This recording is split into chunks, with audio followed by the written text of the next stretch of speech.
ka taho tare da su. Malam menene hukuncin wanda yake da gidan kallon ball, haram ne ko halal? Mu ba ma faɗan saurin kalmar haram, wala taqulu lima tasifu alsinatukum alkaziba haza halalun wa haza haramun litaftaru ala allahi alkazib.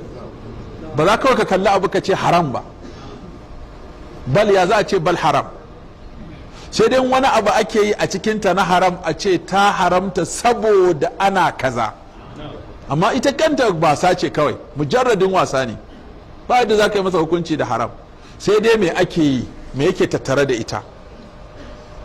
Shi abin da yasa malamai ba su goyi bayan yin gidan bal ba, saboda ba bal din ce kadai ba, samarin da suke haduwa daga nan ake giggina wasu abubuwa kuma iri-iri na alaƙoƙi.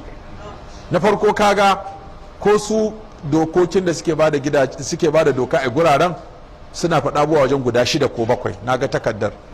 Kada ka yi kusa da asibiti, gidan kallo kowane iri, kakkai kusa da masallaci, kakkai kusa da makaranta, ka gani, kakkai a kusa da gidajen mutanen da su ba su sa hannu sun amince ba, domin za a yi ta ihu ko sannan a ce kada yara su shiga, a faɗi shekaru, kai hatta kafiran fa idan suka yi sayin na batsa sai su ce under 18 kai ya buɗe, a turan fa kenan. Amma mu sai ka je ka tar da yaro ɗan kankani ya shiga gidan kallo. Sannan a ce banda faɗa, banda kaza, mu ko mu ce a kula da lokacin sallah, in an kira sallah kashe, sai kawai ka samu kai ɗin sai ka kira sallah, sai a sa dadduma.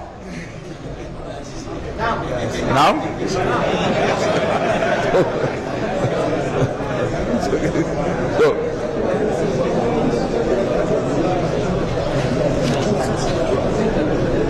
To kaga waɗannan mufsada ɗin, waɗannan abubuwan da suka kewaye ɗin su za wa hukunci. Idan sun zama suna lalata tarbiyya, suna kawo batsa, suna kawo abubuwa, to kaga anan illar take. Wannan illar ce za ta sa a ce to kada ka yi, ƙara kai wani abu, saboda za ka zama tattaran fasikai, tattaran fajirai, tattaran kaza wajen rigima, yin kone-kone, barayi, sata, wane ne duka za a iya samun wannan. To kaga ni dai bana goyon bayan kai gidan ban saboda waɗannan abubuwan, ya kamata kai gidan wani abu. Amma kawai mutum ya ce haram, ya ce halal, kai hatsari da wannan. Kare ka ba mutum shawara in kaga akwai wasu matsaloli da za su iya faruwa su lalata ko ka za ka ce kawai kakkai shi ya fi.